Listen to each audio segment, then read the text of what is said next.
Hi friends, welcome to Radha Manohari vlogs.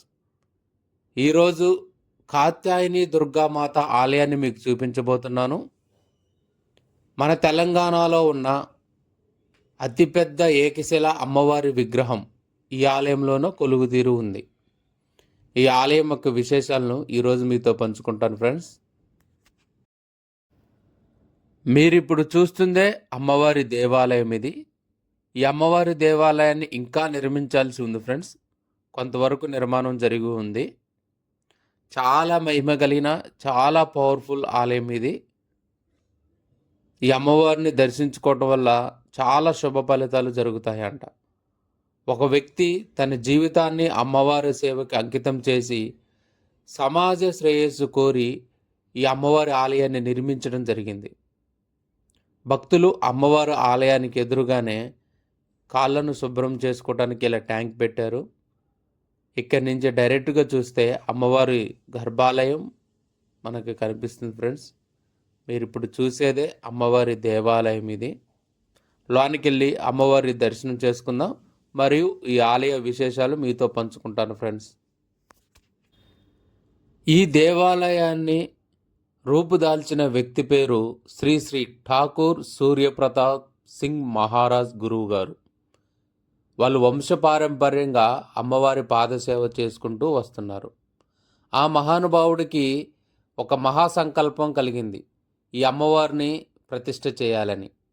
తన సంకల్ప ప్రకారం, అమ్మవారి ఆజ్ఞ ప్రకారమే ఈ ప్రదేశంలో అమ్మవారి దేవాలయాన్ని స్థాపన చేసి అమ్మవారి విగ్రహాన్ని ప్రతిష్ఠ చేయటం జరిగింది. 1979 జూలై నెలలో 126 సంవత్సరాలకి వచ్చే ఒక శుభముహూర్తాన ఈ అమ్మవారి యంత్ర స్థాపన చేయటం జరిగింది ఫ్రెండ్స్.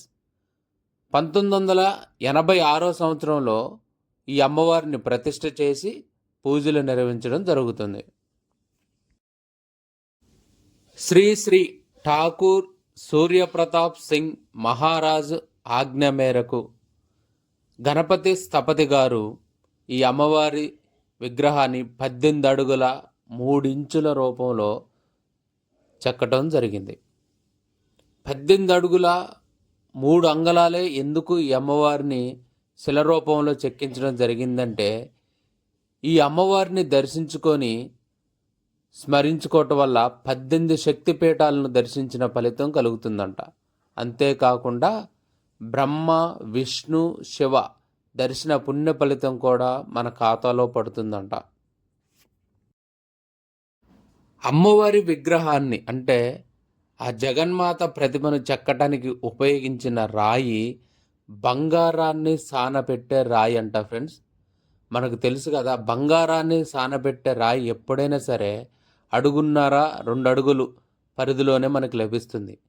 ఏకశిలగా 18 అడుగుల ఎత్తులో బంగారాన్ని సానబెట్టే రాయి దొరకటం అనేది చాలా అరుదు. అది కూడా ఈ అమ్మవారి ఆజ్ఞ చేతనే, ఈ అమ్మవారి అనుగ్రహ చేతనే లభించిందని సూర్యప్రతాప్ సింగ్ గారు మనకి చెప్పటం జరిగింది. ఈ జగన్మాత ఆదిశక్తి పరాశక్తి కాత్యాయని దుర్గామాతకి ప్రతిరోజు పూజలు నిర్వహించిన ఆదివారం మాత్రం అమ్మవారికి అభిషేకం నిర్వహించడం జరుగుతుంది. సంవత్సరంలో ఈ జగన్మాతకి 4 సార్లు నవరాత్రులను నిర్వహించడం జరుగుతుంది. చైత్ర నవరాత్రులు, వార్షిక నవరాత్రులు, దుర్గా నవరాత్రులు, గుప్త నవరాత్రులను ఈ అమ్మవారికి నిర్వహించడం జరుగుతుంది. ఈ అమ్మవారు ఆలయంలో నిర్వహించే చండీ హోమం చాలా పవర్ఫుల్. సహస్ర చండీ హోమాన్ని మరియు 1,00,000 చండీ హోమాన్ని కూడా ఈ ఆలయంలో నిర్వహించడం జరుగుతుంది. అంతేకాకుండా మనం కూడా రుసుము చెల్లించి అమ్మవారికి చండీ హోమాన్ని చేయించుకునే వెసులుబాటు ఈ ఆలయం సిబ్బంది మనకు కల్పించడం జరిగింది. ఈ అమ్మవారిని చాలా సాత్వికంగా ఆరాధించడం జరుగుతుంది. బోనాలు కూడా ఈ అమ్మవారికి నిర్వహించినప్పటికీ ఈ అమ్మవారికి జంతు బలి అనేది ఈ ఆలయంలో చేయటం లేదు. చాలా సాత్విక ఆరాధన ఈ అమ్మవారికి చేయటం జరుగుతుంది ఫ్రెండ్స్. శ్రీ శ్రీ ఠాకూర్ సూర్యప్రతాప్ సింగ్ మహారాజ్ గారికి 10 సంవత్సరాల వయసు నుండే అమ్మవారికి దేవాలయం కట్టాలనే సంకల్పం ఉండేది. ఆ సంకల్పం తనతో పాటు పెరిగి పెద్దదవటం జరిగింది. శ్రీ శ్రీ ఠాకూర్ సూర్యప్రతాప్ మహారాజ్ గురువు గారికి అమ్మవారి ఆలయ సంకల్పం చేత వారు ఎన్నో ప్రదేశాలు సంచరించి ఎన్నో స్థలాలను అమ్మవారి ఆలయాన్ని నిర్మించడానికి వెతకటం జరిగింది. ఎన్ని ప్రదేశాలు తిరిగినా, ఎన్ని స్థలాలు వెతికినా కానీ ఎక్కడా కూడా వారికి అనుకూలమైన పరిస్థితులు ఏర్పడలేదు.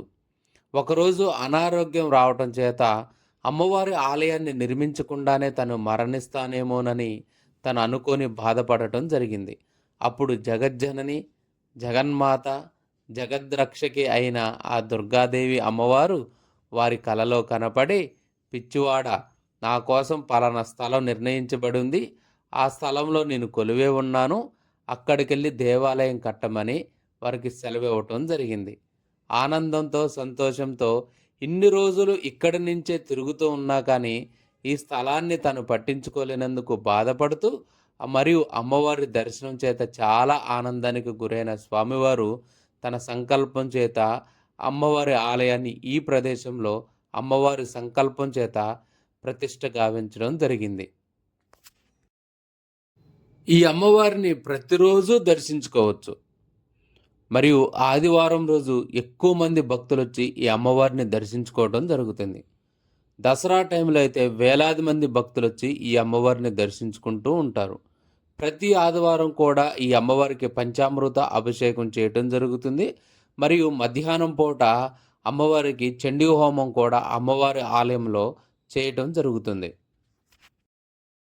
ఈ అమ్మవారి ఆలయంలో తిరిగే ప్రదక్షిణాలకి ఒక ప్రత్యేకత ఉంది ఫ్రెండ్స్. మీకు ముందుగానే చెప్పాను కదా, ఈ అమ్మవారిని దర్శించుకుంటే 18 శక్తిపీఠాలను దర్శించుకున్న ఫలితం మనకు ఉంటుందని, మరియు బ్రహ్మ, విష్ణు, శివ ఈ ముగ్గురి దర్శించిన ఫలితం కూడా మన ఖాతాలో పడుతుందని.